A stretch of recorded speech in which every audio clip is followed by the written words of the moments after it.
and welcome back to the Velvet Coffin. I'm your host, Vivienne Von Dread, with your Daily Dread. Let's get into today's story, shall we?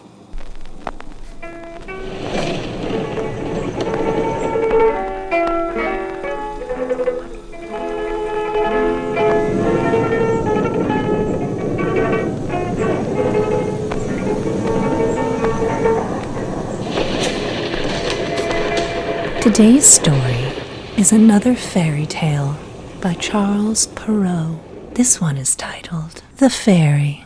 There was, once upon a time, a widow who had 2 daughters. The eldest was so much like her in the face and humor that whoever looked upon the daughter saw the mother.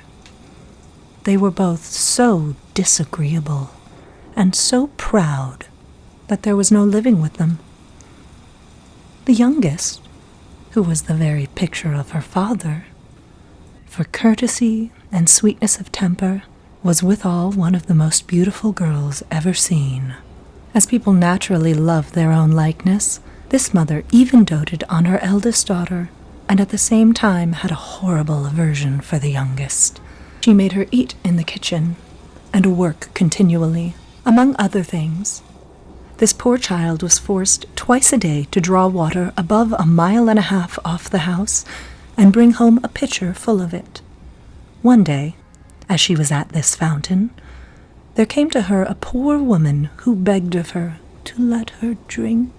"Oh, aye, with all my heart, goody," said this pretty maid, and rinsing immediately the pitcher, she took up some water from the clearest place of the fountain and gave it to her, holding up the pitcher all the while, that she might drink the easier. The good woman, having drank, said to her, "You are so very pretty, my dear, so good and so mannerly, that I cannot help giving you a gift." For this was a fairy, who had taken the form of a poor country woman, to see how far the civility and good manners of this pretty girl would go. "I will give you a gift," continued the fairy, "that at every word you speak there shall come out of your mouth either a flower or a jewel." When this pretty girl came home, her mother scolded at her for staying so long at the fountain. "I beg your pardon, mamma," said the poor girl, for not making haste, and in speaking these words there came out of her mouth 2 roses, 2 pearls, and 2 diamonds. "What is this I see?" said her mother, quite astonished. "I think I see pearls and diamonds come out of the girl's mouth. How happens this, child?" This was the first time she ever called her child. The poor creature told her frankly all the matter, not without dropping out infinite numbers of diamonds. "In good faith," cried the mother, "I must send my child thither. Come hither, Fanny. Look what comes out of thy sister's mouth when she speaks. Wouldst not thou be glad, my dear, to have the same gift given to thee? Thou hast nothing else to do but go and draw water out of the fountain, and when a certain poor woman asks thee to let her drink, to give it her very civilly. It would be a fine sight indeed," said this ill-bred minx, "to see me go draw water." "You shall go, hussy," said the mother, "and this minute." So away she went, but grumbling all the way, taking with her the best silver tankard in the house. She was no sooner at the fountain than she saw coming out of the wood a lady most gloriously dressed, who came up to her and asked to drink. This was, you must know, the very fairy who appeared to her sister, but had now taken the air and dress of a princess, to see how far this girl's rudeness would go. "Am I come hither," said the proud, saucy slut, "to serve you with water, pray? I suppose the silver tankard was brought purely for your ladyship, was it? However, you may drink out of it if you have a fancy." "You are not over and above mannerly," answered the fairy, without putting herself in a passion.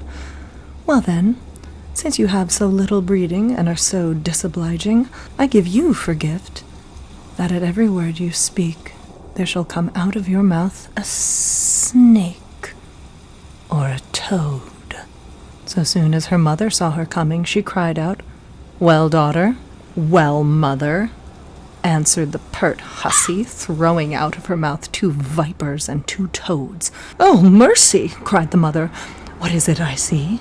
Oh, it is that wretch, her sister, who has occasioned all this, but she shall pay for it." And immediately she ran to beat her. The poor child fled away from her, and went to hide herself in the forest, not far from thence. The king's son, then on his return from hunting, met her, and seeing her so very pretty, asked her what she did there alone, and why she cried. "Alas, my mamma has turned me out of doors." The king's son, who saw 5 or 6 pearls and as many diamonds come out of her mouth, desired her to tell him how that happened. She thereupon told him the whole story, and so the king's son fell in love with her, and, considering with himself that such a gift was worth more than any marriage portion whatsoever in another, conducted her to the palace of the king his father, and there married her. As for her sister, she made herself so much hated that her own mother turned her off, and the miserable wretch, having wandered about a good while without finding anybody to take her in, went to a corner in the wood, and there died.